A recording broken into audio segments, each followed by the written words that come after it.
Salut à tous et bienvenue sur la chaîne. Apple a déployé iOS 14.5 bêta 3 2 semaines après la bêta 2. Donc on va voir dans cette vidéo les nouveautés de cette nouvelle bêta.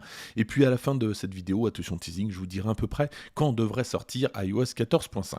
Cette mise à jour fait un peu plus de 400 mégas. Il n'y a pas de grosses nouveautés dans cette bêta 3 et c'est souvent le cas avec les bêta 3. Généralement les nouveautés arrivent plutôt avec la bêta 1, bêta 2, mais il y en a quelques-unes, mais c'est quand même plus correctif qu'autre chose. Et sachez donc que c'est uniquement actuellement, en tout cas à l'heure à laquelle j'enregistre, disponible pour les développeurs. Ça viendra après pour la bêta publique. Dans tous les cas, si vous voulez iOS 14.5 tout de suite, faudra donc passer par le programme bêta. Allez, c'est parti, on va tout de suite voir ce que donne cette nouvelle bêta. En attendant, n'hésitez pas à vous abonner si ce n'est pas déjà fait pour avoir toutes les dernières nouveautés d'iOS. Concernant le numéro de version, il se termine par un H. Alors, ça ne veut pas dire qu'on va encore avoir cette bêta, rassurez-vous. Je pense qu'on arrive vraiment à la fin. En tout cas, c'est comme ça, c'est le numéro de version. Allez, on commence tout de suite par l'application Podcast qui a déjà pas mal changé avec les versions précédentes. Elle s'est pas mal améliorée finalement avec le temps. Je trouve que ça devient plutôt sympa. Et regardez, donc ici un nouveau bouton fait son apparition, c'est le bouton enregistrer. Alors il était évidemment ailleurs, mais il est là maintenant disponible. On peut directement enregistrer le podcast et on va le retrouver dans la partie enregistrer. Voilà, juste ici. Il est donc disponible ici. Et puis toujours concernant les podcasts, lorsqu'on va dans les réglages podcast, regardez, on a masqué les épisodes lus qu'on peut cocher ou décocher. Alors si vous êtes abonné à la chaîne, vous avez peut-être vu cette vidéo que je vous ai sortie le 1er mars concernant les nouveaux produits que pourrait sortir Apple en mars justement. Et parmi ces produits, il y avait les AirTags, alors c'est plus un secret. Et regardez, sur iOS 14.5 bêta 3, lorsque je lance l'application localisée, j'ai la possibilité d'enregistrer un nouvel objet, un nouvel accessoire. Alors on l'avait déjà en fait en biaisant un petit peu, en passant par Safari, mais regardez, là c'est vraiment officiel dans l'application localisée, j'ai la possibilité d'ajouter cet accessoire. Alors cette affiche-là, normalement vous la connaissez puisque je vous l'ai déjà présentée il y a quelques temps, justement en biaisant un petit peu, en passant par Safari, ça n'a pas changé vraiment. On a cette possibilité-là d'ajouter l'accessoire, donc ça devrait vraiment arriver sous peu. L'autre truc qui a un petit peu changé, c'est qu'on va pouvoir repérer, en fait si on a trouvé un objet, on va pouvoir, alors je sais pas comment en tout cas, mais si son propriétaire l'a perdu, on va pouvoir peut-être le retrouver, peut-être le contacter, je ne sais pas. Voilà, en cliquant juste là, je ne sais pas comment ça va se passer. En tout cas, c'est plutôt pratique si le propriétaire a perdu un objet, qu'on puisse lui redonner. L'autre truc qui marchait à moitié, c'était la possibilité de lier Siri avec un service de streaming musical. Par exemple, lorsqu'on lui demandait « mets telle musique », on pouvait choisir justement ici Apple Music, Deezer, Spotify.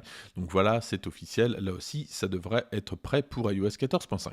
Autre nouveauté, ça concerne le contrôle vocal, alors toujours pas disponible malheureusement en français, mais en espagnol. Donc en bêta 2, on avait l'espagnol États-Unis, espagnol Mexique, et là cette fois-ci, on a l'espagnol Espagne qui vient d'arriver. Voilà donc pour les nouveautés. Et maintenant côté correction de bugs, alors je vous en parlais d'un lors de la bêta 2, c'était lorsque je demandais à Siri quand est l'anniversaire de quelqu'un, il me faisait un mélange entre l'anglais et le français, ça donnait It's ce dimanche, et regardez maintenant. C'est dimanche 28 mars 2021. Donc voilà, ce bug est corrigé et c'est tant mieux. Autre bug corrigé avec la bêta 3, ça concernait AirDrop avec l'envoi d'un fichier depuis un iPhone sur un Mac. Alors le bug c'était que c'était vraiment très lent, voire complètement inutilisable. Et ça semble corrigé avec la bêta 3. Lorsque j'envoie depuis l'iPhone sur un Mac, le fichier part et c'est rapide. Allez, petite musique d'ambiance.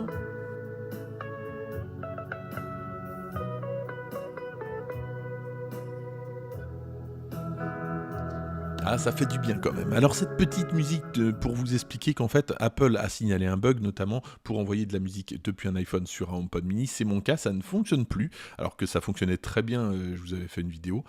Et donc Apple recommande tout simplement, il saoule pas, de passer par AirPlay directement par le centre de contrôle et là effectivement ça fonctionne.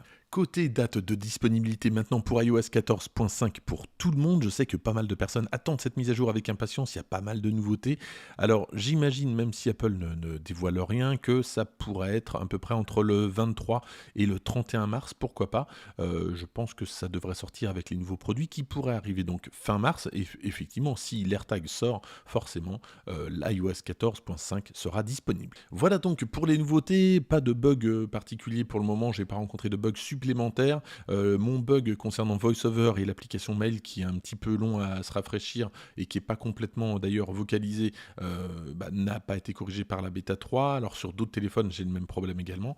Et puis côté batterie, j'ai pas rencontré de problème, j'ai pas assez de recul pour voir s'il y a un défaut de batterie. En tout cas, n'hésitez pas dans les commentaires à me dire si vous avez rencontré des problèmes.